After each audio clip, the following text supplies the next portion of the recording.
Gente, aqui está o Felipe Campelo, que é o presidente do INEA, presidente da SEDAI, Aguinaldo Valon, Daniel Kumura, diretor de grande saneamento da SEDAI. Eles vão fazer uma breve explanação do que aconteceu. Tá? Eu acho que o Valon pode começar. Depois eles vão falar um pouquinho do que aconteceu hoje. E aí depois a gente abre para as perguntas, tá bom? Acho que assim é mais fácil para vocês poderem entender o contexto todo do programa. Quem for falar, se apresenta. Qual quer falar na relação? Aguinaldo Valon, sou diretor-presidente da SEDAI. Nós hoje, às volta das 4 da manhã, a equipe técnica começou a identificar que a água que estava chegando no sistema de captação, ela estava começando a formar uma espuma que fora das características normais no sistema de captação. Daniel, que é o diretor que cuida das estações de tratamento, nos ligou comunicando, olha, o sistema de captação está fora dos padrões normais, a gente precisa tomar uma ação agora de parar o sistema de captação para não ter contaminantes no sistema de tratamento.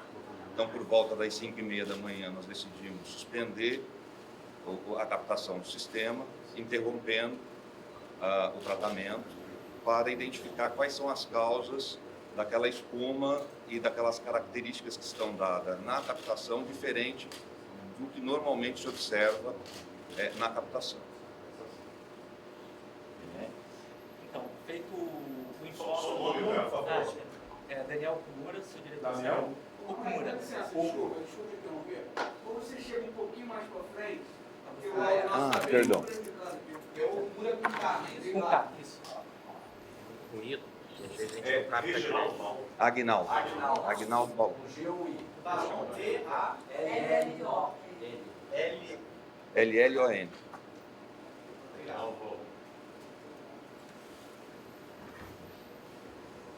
Vê se melhorou aí, pessoal. Fala teu nome todo aqui. Daniel Kumura, sou diretor de saneamento e grande operação da SEDAI.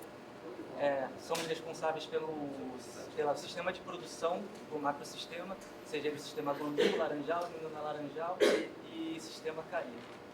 Acontece que na madrugada de hoje, como o presidente relatou, a gente detectou a presença de espuma na água do manancial do Guandu.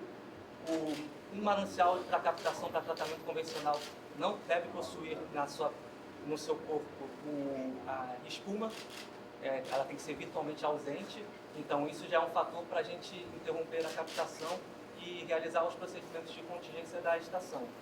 Quais são? Paralisar as elevatórias de água tratada e desacelerar todo o sistema de tratamento de água da estação. Feito isso, a gente informa imediatamente ao INEA, que é o órgão responsável por todo o monitoramento da bacia, e avisa a agência reguladora e começou a tomar as ações de monitorar a qualidade da água desse manancial de forma que a gente consiga retomar a produção de forma segura para abastecer a população. É importante complementar que junto com a espuma também estava vindo um cheiro, um odor forte de thinner, né, Daniel? E é isso, a espuma mais o cheiro proveniente que estava chegando na estação, fez com que a medida de suspender a captação fosse adotada. Thinner. O cheiro de quê? De thinner? Thinner, não é isso? É surfactante, na verdade. Surfactante. O surfactante seria o composto do detergente. Detergente. Cheiro de detergente, então, é isso. Bom, meu nome é Felipe Campelo, P-H-I-L-I-P-E, Campelo com 2 L's, sou o presidente do INEA. Por volta das 6 horas da manhã, a SEDAI nos contactou, relatando o problema, já explicado pelo diretor Daniel e pelo presidente. A gente, naquele momento, acionou o programa ALGA, que é o programa que a gente tem, que é o programa de acompanhamento de licenças do Guandu e adjacências. É um programa que a gente criou há um ano atrás, justamente de proteção do manancial Guandu. Então, essa descarga que houve no sistema, ela não é uma descarga natural, então a gente precisa iniciar um processo investigatório. Vale lembrar que o sistema Guandu, a gente tem 72 pontos de lançamentos de efluentes que desde o início do programa, que vai completar um ano, a gente já fez 19 vistorias, e com a normalidade dessa, a gente já está com a equipe refazendo os pontos para ver se esse lançamento continua ou se foi uma descarga pontual. Vai lembrar que você tem um ponto de estresse para toda a população de abastecimento de água, mas isso também não deixa de ser um crime ambiental. Esse lançamento ele é um lançamento criminoso e ele pode ter vindo tanto de plantas licenciadas, mas também pode ter sido feito por alguma operação difusa. O que a gente quer dizer com isso? Alguma pessoa, algum cidadão que, porventura das chuvas ou por outros fatores, resolveu descarregar um caminhão ou algum tipo de veículo com esse surfactante que a gente está presenciando na água. Com o apoio da SEDAI, DPMA, que é a Delegacia de Crimes Ambientais, e a SICA, que é a Superintendência de Inteligência e Combate a Crimes Ambientais, já estão todos na rua fazendo essa varredura no local. Inicialmente a gente se reúne para detectar possíveis pontos de lançamento com a inteligência do INEA, com a inteligência da SEDAI, que a gente consegue ver, fazer um recorte da área que pode ter sido lançada, e a gente está nesse processo investigatório que a gente só vai cessar agora quando a gente chegar às conclusões necessárias para punir quem fez esse lançamento criminoso no sistema. Então, a INEA afirma que foi lançamento criminoso, alguma coisa que lançava no banco. É isso, a gente pode afirmar isso. Foi um lançamento criminoso. Agora, qual a possibilidade de ter sido, assim, evidentemente que aquele uma lei de investigação, mas ter sido uma sabotagem? Existe essa possibilidade? Vocês pensam nisso? Pode ter sido uma sabotagem, a gente não descartou nenhuma possibilidade ainda, né? Acabou de ocorrer o lançamento, mas se for sabotagem não deixa de ser um crime ambiental quem sabotou. O que a gente está definindo agora é descobrir o ponto de lançamento, fazendo um cruzamento com todos o monitoramento que a gente tem e mais o tipo de contaminante que entrou no sistema, para daí a gente afunilar as investigações para achar a pessoa os responsáveis que fizeram esse delito. Essa não foi a primeira vez que aconteceu. Vocês já tiveram um problema semelhante a esse, que teria vindo, parece, do polo industrial de queimados, parece, há tempos atrás ou há anos atrás. É também uma das hipóteses, saber se pode ter vindo do polo industrial, por exemplo? É uma das hipóteses, não está descartada. Temos equipes naquele local nesse momento fazendo investigação. Temos que só lembrar que no sistema, ordinariamente falando, no cotidiano, não é frequente, a gente não tem a presença desse contaminante no sistema. Então foi um lançamento pontual, isso aconteceu de forma pontual, que foi feito ou de forma criminosa, né, ou de forma de uma falha de uma planta, que a gente ainda não consegue identificar se pode ter sido de uma planta industrial licenciada, se pode ter sido um lançamento feito por qualquer outra pessoa que encostou na borda de um pouco hídrico que abastece o sistema e lançou. Eu não sei como estava o quanto tempo atrás, mas recebi informações que alguns anos atrás, enfim, teria sido feito o lançamento de um pó chamado, acho que é Foz Rock o nome, que também causou essa questão das espumas naquela região. Teria sido um lançamento criminoso também. Essa também pode ser uma das hipóteses do que pode ter acontecido? Nada está descartado nesse momento. A análise preliminar já tem um indício se é mesmo, a gente está falando, mas a gente não perguntou isso. Essa primeira análise já teve um indício do que é essa espuma? Surfactante. É mesmo surfactante com tipo de detergente? É um composto. Tipo de detergente? É um composto presente no detergente, né? Surfactante. Ele estava surfactante. Não é de sem é Surfactante. De sulfato. De sulfato. A partir da identificação do que é, o que vai ser feito daqui para frente, o que está sendo feito, e tem alguma previsão de normalização? Praticamente, uma vez que agora o INEA está trabalhando na parte de fiscalização da bacia, né? A SEDAI está monitorando a qualidade da água que está passando pelo rio e a gente vai monitorando a tendência de queda desse contaminante, né? Uma vez detectado que chegou a níveis seguros de concentração desse contaminante, a gente estaria restabelecendo o sistema. Então não tem previsão do sistema voltar. A previsão normal que a gente sempre fala é um lançamento desse tipo pontual, é um lançamento que ele criou uma massa desse poluente que está andando no rio, né? Uma vez que a gente acelera esse rio para jogar esse poluente fora, não passa muito da casa das horas aí. A nossa perspectiva é até o final do dia. O acelerar seria a questão da abertura das comportas que começou a ser feita para que o rio possa descer mais rápido. Treinar mais Mas seria rápido. interessante detectar o ponto de lançamento para Isso. saber se essa água toda já desceu também. Com Isso é certeza. importante. Expectativa até o fim do dia, para regularizar. Até o final do dia. Para voltar novamente no abastecimento. Exatamente. O importante é que a gente só vai começar a captar água novamente quando a gente tiver certeza de que esse componente químico na água não está mais presente ou a sua concentração está dentro das normas de captação da água, para que não haja possibilidade de colocar o consumo humano em risco.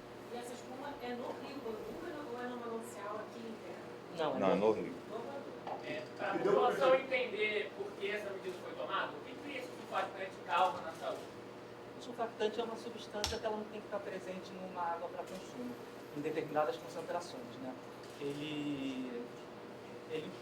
Aí o que ele pode ocasionar para a saúde humana depende da concentração que ele está presente na água, né?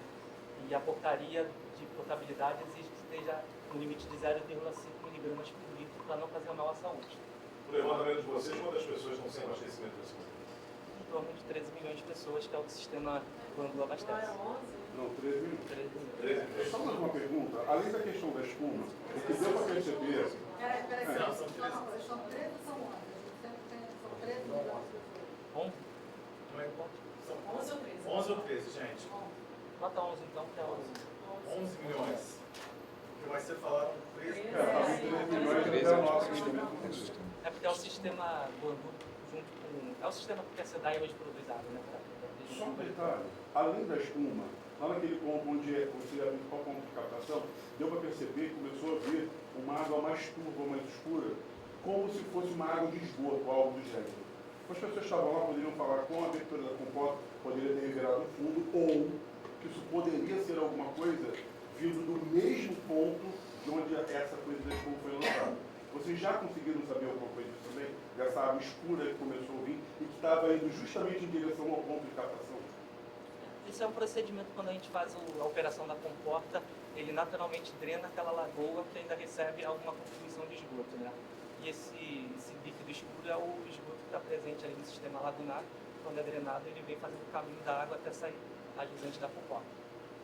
Daniel, você mencionou que o lançamento foi pontual. Vocês já chegaram nessa conclusão de que o lançamento foi pontual? Muito provável que tenha sido pontual, visto a magnitude e a forma como esse evento aconteceu. A espuma ela veio muito forte, muito presente, e agora já está com uma tendência de queda. Já está com tendência de queda. Já está com uma tendência de queda.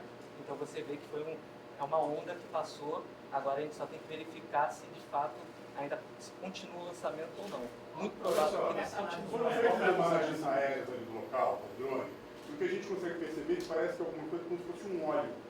Se vocês tiverem toda uma olhada, se tivesse rapidinho aqui. Olha só. Naquela parte que eu falei para vocês, que como se viesse o esgoto, é como se viesse alguma coisa dando a entender que seria um óleo ou pode ser um detergente, enfim. Pode ter Só deixa eu sair da só do caminho, para poder responder. São compostos que podem estar num lançamento industrial de forma difusa ali, que você vem, agora que a gente está drenando o rio, ele vem limpando toda a calha desse rio, né? Qual foi Ele o está primeiro acumulado ponto que foi gordura. observado? Oi? O primeiro ponto que foi observado o problema, onde é que foi que começou? Vocês são Na médicos. barragem.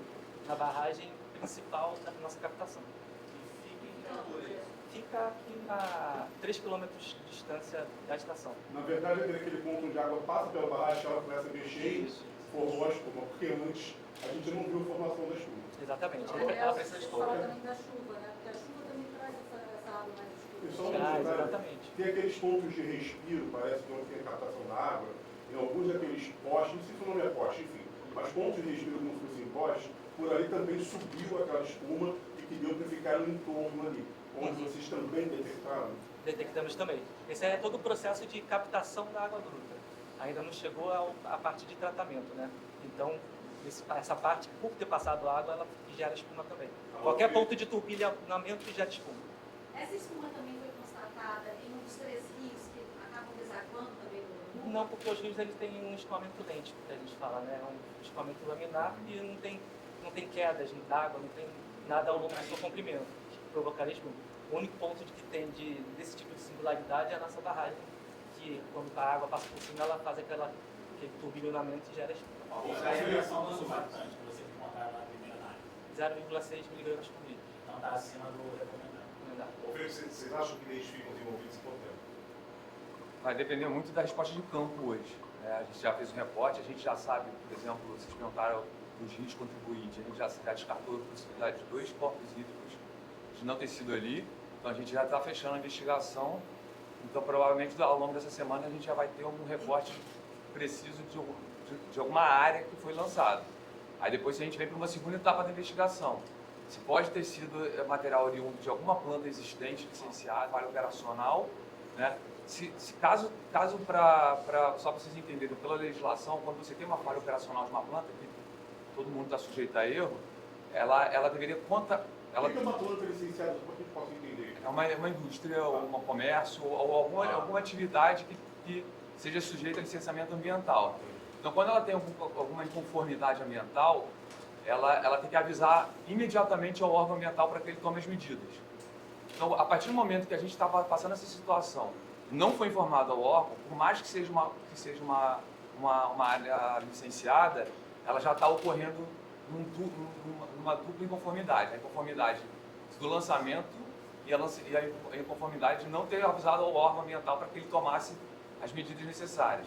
Então, é muito importante que quando ele faz essa comunicação, a gente não precisava nem esperar a água chegar no sistema de monitoramento da SEDAI. A gente já teria informação e já poderia estar tomando as precauções devidas. Então a gente vai fazer esse recorte, vai atrás de identificar esse real infrator e vai puni-lo de forma exemplar. Justamente porque não houve essa comunicação que é considerado como crime ambiental. Não, ela já é um crime ambiental para o próprio lançamento, mas quando a planta é licenciada, quando o requerente ele tem um licenciamento, ele tem que fazer igual a SEDAI fez com a gente, que é também um equipamento licenciado. Se tem qualquer tipo de inconformidade, algum tipo de alteração ambiental, é condicionante de funcionamento ele avisar imediatamente o órgão ambiental para que ele tome as preocupações e precauções necessárias para evitar um dano maior. Felipe, pode explicar melhor, por favor, agora, então, qual é a solução nas próximas horas? Vocês sabem que vão abrir as portas, podem escoar mais rapidamente para a espuma se dissipar. Você pode explicar, por favor, mais detalhadamente?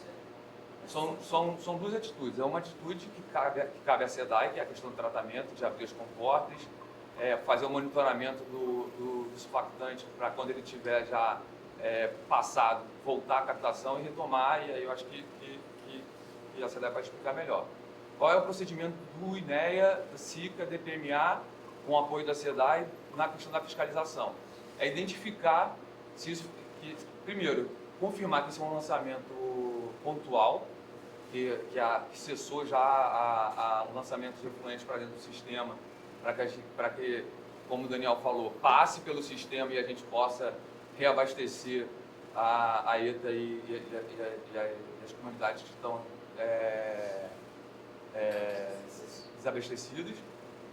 E a gente começa o processo investigatório. O processo investigatório ele passa por confirmação da composição química desse efluente, para você também, como eu falei, são 72 pontos, você descartar aquelas indústrias que não produzem esse tipo de lançamento, para você fazer o recorte maior ainda, fechar o cerco em relação ao ponto exato de lançamento, para aí no final identificar se é um ponto fixo ou se foi um lançamento criminoso de alguém que estava se livrando desse surfactante através de um caminhão vapor ou algum outro tipo de negócio, e punir o rigor necessário para que isso não aconteça mais. O pessoal da SEDAI, em que momento então volta ao abastecimento? Assim que a gente tiver total segurança que a água que está entrando na estação é uma água de qualidade, ao que a gente fala, uma água de classe 2 de um rio, segundo a legislação ambiental. Previsão. Nosso sentimento é até A previsão Não, é voltar à captação e aí todo o sistema volta a ser normalizado em até 72 horas, porque a gente tem áreas mais distantes que dependem de mais pressão para chegar até as áreas que não estão no centro de gravitação do abastecimento. Então pode demorar até 72 horas para normalizar todo o sistema. A distribuição, né? Mas a SEDAI aqui, a estação de tratamento, a partir do momento que ela voltar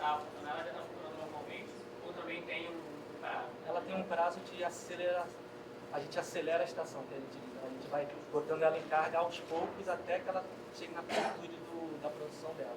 Isso dura em torno de 2 a 3 horas. Mas só um detalhe, vocês, voltando rapidamente, vocês detectaram que a questão da expo por volta de 4 horas, 5h30 foi interrompido. Foi aquele exemplo que eu dei mais cedo, no ponto ali daqueles postes onde essa espuma foi detectada, deu para perceber que a espuma também entrou na área onde é feita a coleta da água para ser tratada. Vocês vão precisar fazer também algum tratamento na área ali onde essa espuma pode ter entrado, que possa ter prejudicado todo o sistema de tratamento, enfim. O que vai ser feito? A gente faz o monitoramento de toda a concentração do poluente ao longo da planta, e onde é encontrada essa concentração fora dos padrões, a gente executa uma descarga na unidade, seja ela na captação, seja ela em qualquer unidade do sistema produtor da ilha. Queria só amarrar. Qual é o tamanho do impacto, do problema que a gente está vendo? Porque a gente sabe que a estação tem um volume de tratamento enorme, são 9 cidades que dependem disso. Vocês estão calculando assim, o que podem ser as próximas horas, os próximos dias para a população do Rio, da Baixada? Eu acho que com todo o poder público, seja no âmbito fiscalizatório, seja pela SEDAI como produtora garantindo a qualidade dessa água, eu acho que o prognóstico é otimista perante ao problema, tanto que nós conseguimos nos antecipar a um fato que não é o comum, né? Então, não temos problemas em dizer que não estamos fora de controle, estamos sob controle da situação. Agora, são 72 horas. Para um comerciante, por exemplo, 2 dias é muita coisa. Qual a orientação que vocês dão? 3 dias é muita coisa. Qual a orientação que vocês dão para quem está assistindo em casa e não sabe o que fazer porque vai ficar sem água? Qual a recomendação que vocês dão? Primeiramente, é importante destacar que quem tem reservatório, que seja ele caixa d'água ou cisterna, muito provável não vai sentir esse impacto. Outro ponto importante é que a gente está passando por um período agora de temperaturas baixas, que favorece até o restabelecimento do sistema, né? Porque normalmente os últimos problemas que a gente teve dessa magnitude foram durante o verão, e o verão é um consumo maior, a população consome mais. A gente está em temperaturas baixas, né? E o fato que fez ocorrer isso foi as intensas chuvas que assolaram o Rio de Janeiro. E então o prognóstico 72 horas é a extremidade, mas pode ser que seja antecipado devido às temperaturas do Rio de Janeiro estarem mais amenas. Dá para ter prejuízos? Prejuízos, não diria prejuízos, uma vez que as próprias normas de construção de edificação dizem sobre a questão de ter uma reserva mínima para técnica para você conseguir se suprir a sua residência no mínimo 1 a 3 dias de abastecimento. Tá? Presidente, a gente já está começando a receber lá na TV várias queixas de pessoas sem água. A SEDAI vai mandar caminhão pico para as pessoas que tiverem necessidade. O que vai acontecer? A conta vai chegar. E aí? Quem tiver problema com água faz o quê? Caminhão-pipa, quem fornece para a população são as concessionárias que fazem a distribuição. Nós estamos lidando com uma situação que é excepcional, uma situação que não foi deflagrada por um comportamento ou por uma ação da SEDAI ou do meio ambiente. Como já dito aqui, é um crime ambiental e nós, apesar da gente vai ter que enfrentar aí um desabastecimento de algumas horas, considerando o efeito maior que foi mitigado, a gente entende que não continuar produzindo água em condições inadequadas não é o desejável para toda a população, mas para a segurança da população, essa ação foi necessária. Então, nós estamos lidando com uma situação que não é corriqueira. Já existiram outras situações em que o sistema ficou sem produção por 8 horas ou por 10 horas, que é o que a gente está estimando, e voltou ao normal. Então, a gente pede a compreensão da população para que nesse período haja uma economia maior de água e, assim que possível, o sistema será restabelecido. Então, a pessoa fica sem água, fica sem água. Tem que comprar água natural, é isso? A gente pede que as pessoas façam uma reservação mínima para consumo humano e economize o que tem nos seus reservatórios. A população precisa observar ou tomar algum cuidado com a água que ela já recebeu antes Não, todas as análises foram feitas na água de saída da estação, estão todas dentro do padrão de potabilidade, elas podem ficar despreocupadas. Vamos acabar aqui, gente? Se vocês quiserem, parece que alguém quer fazer uma... Não, eu preciso fazer ao vivo só. Por favor, obrigado, gente. Obrigado.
A água voltando aqui, ó. Vamos lá.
Diferente da água que está no E aí ela chega de lá, vem de lá. de lá, Aí vai fazendo. aqui é um produto químico, não. Aqui está no meio do processo ainda. Aqui ainda depois disso ainda filtra, recebe cloro, tudo e tal. Está no meio do processo aqui é decantação. Se você precisar de alguma coisa, vamos pegar o negócio agora, vai lá agora. Se você quiser verificar, pode mostrar. E aí eu venho conversando com ele, porque até o sinal tá melhor. o cenário aqui não vai ser mais